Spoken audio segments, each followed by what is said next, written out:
Waalaikumsalam warahmatullahi wabarakatuh. Bagaimana kabar Ibu dan Bapak pada hari ini? Alhamdulillah baik. Alhamdulillah sehat. Mudah-mudahan kita selalu dalam rahmatnya Allah Subhanahu wa taala. Amin. Nah, Bapak Ibu, terima kasih sudah datang pada pertemuan kali ini. Seperti pertemuan rutin kita sebelumnya. Nah, pada hari ini kita membahas materi yang berbeda lagi Bapak Ibu. Nah, sebelum kita memulai, alangkah baiknya kita berdoa terlebih dahulu. Berdoa dimulai. Berdoa selesai. Nah, Bapak Ibu, kemarin kita sudah belajar apa itu stunting. Nah, materi pada kali ini akan berhubungan juga cara mencegah dan menangani stunting melalui mencuci tangan pakai sabun. Ibu-ibu masih ingat stunting itu apa?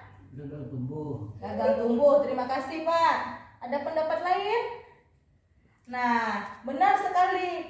Stunting itu adalah gagal tumbuh dikarenakan gizi kronis dan infeksi yang terjadi secara berulang-ulang. Nah, sehingga anak kita tumbuhnya kecil Ibu, tidak sesuai dengan tingginya, perkembangannya tidak sesuai dengan umurnya. Nah, jadi dari dini kita harus mencegah stunting agar tidak terjadi kepada anak-anak kita. Salah satunya dengan mencuci tangan pakai sabun. Apakah Bapak Ibu rutin mencuci tangan pakai sabun? Ya. Iya. Nah, bagus. Pakai sabun Ibu-ibu, Bapak? Ya. Kadang-kadang pakai sabun, kadang-kadang tidak. Nah, kapan saja waktu Ibu dan Bapak itu mencuci tangan? Sebelum makan, sudah makan. BAB, Bagus. setelah BAB dan BAK. Nah, setelah BAB dan BAK, apakah itu saja? Ya. Nah, banyak lagi Bu. Terima kasih Bapak dan Ibu atas pendapatnya. Tadi Ibu berpendapat Ibu mencuci tangan ketika Ibu buang air, makan. Nah, ada lagi Ibu-ibu, kita wajib mencuci tangan ketika kita pertama menyusui anak. Nah, jadi kalau kita menyusui anak, kita harus mencuci tangan terlebih dahulu agar anak kita tidak terkontaminasi kuman. Kemudian sebelum kita menyentuh makanan, seperti yang Bapak bilang tadi, sebelum kita makan, setelah kita beraktivitas, misalnya kita berkebun, memasak, atau berolahraga, bagus ke pasar. Nah, kita harus mencuci tangan. Nah, yang lebih penting, sebelum kita mengolah makanan, kita harus mencuci tangan. Jadi pas Ibu masak, jangan langsung masak, cuci, bersihkan tangannya dulu, baru dipegang bahan-bahan makanannya. Apalagi bahan makanan yang dibeli di warung ya Ibu-ibu ya. Sebelum kita lanjut materi kita coba dulu praktek Bapak Ibu ya. Di sini sudah terdiri dari 2 piring yang berisi air dan lada. Coba Bapak tangannya sudah pakai sabun Pak? Belum. Nah, coba kita praktekkan Bapak mencelupkan jarinya ke dalam air berisi lada. Nah, kemudian angkat. Nah, sekarang Ibu tangannya sudah dipakaikan sabun ya Ibu. Nah, sekarang Ibu coba celupkan ke air yang berisi lada.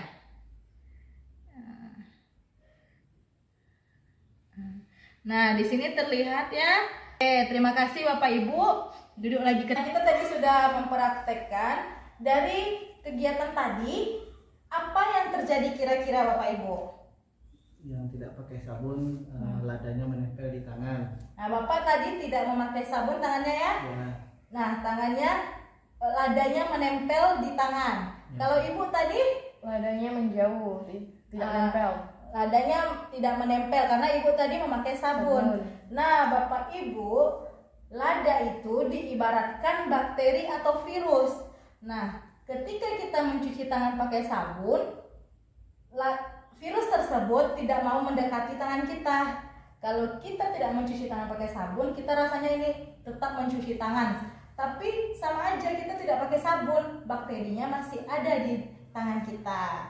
Nah, sampai situ kita bisa pahami ya Ibu ya. Nah, coba sekarang mempraktekkan bagaimana cara mencuci tangan pakai sabun yang benar. Nah, sebelumnya mungkin kita sembarang saja Ibu kan mencuci tangan, tidak sampai 5 detik. Nah, kita mencuci tangan minimal 20 detik. agar kuman tersebut mati. Sekarang coba kita lakukan langkah-langkah yang benar dalam mencuci tangan. Yuk kita praktekkan ya Bapak Ibu. Nah, sekarang kita coba mempraktekkan bagaimana cara mencuci tangan dengan langkah-langkah. Ada 6 langkah ya Ibu-Ibu. Pertama kali yang kita lakukan yaitu membasahi tangan pakai air ya. Silakan Ibu. Kemudian memberikan sabun secukupnya ke telapak tangan. Nah, kemudian Ibu coba usap dan gosok kedua telapak tangan secara lembut dan arah memutar. Nah, kemudian usap dan gosok juga kedua punggung secara bergantian. Nah, kemudian gosok sela-sela jari tangan hingga bersih. Nah, ini. Kemudian letakkan ujung jari ke telapak tangan, kemudian gosok secara perlahan. Nih, nah gantian lagi. Kemudian bersihkan ujung jari secara bergantian dengan posisi tangan saling mengunci. Ini ya Bu ya, ujung jari. Nah, kemudian gosok dan putar kedua ibu jari secara bergantian. Nah, secara bergantian. Kemudian baru bilas dengan air yang mengalir.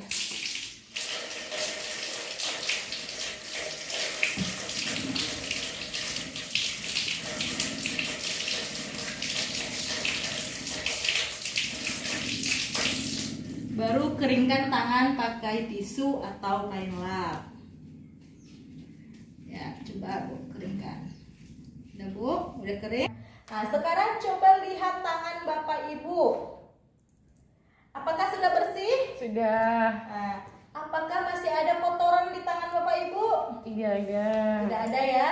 Nah, apa yang Bapak Ibu rasakan setelah mencuci tangan dengan sabun tadi? Lebih bersih. Lebih bersih, lebih nyaman ya Ibu. Bagus sekali. Nah, itu tadi manfaat yang kita dapat ketika mencuci tangan pakai sabun.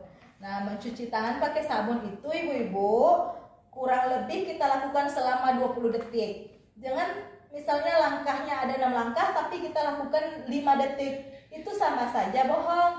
Jadi kita lakukan dengan perlahan-perlahan gitu. Jadi minimal atau kurang lebih 20 detik ya Ibu.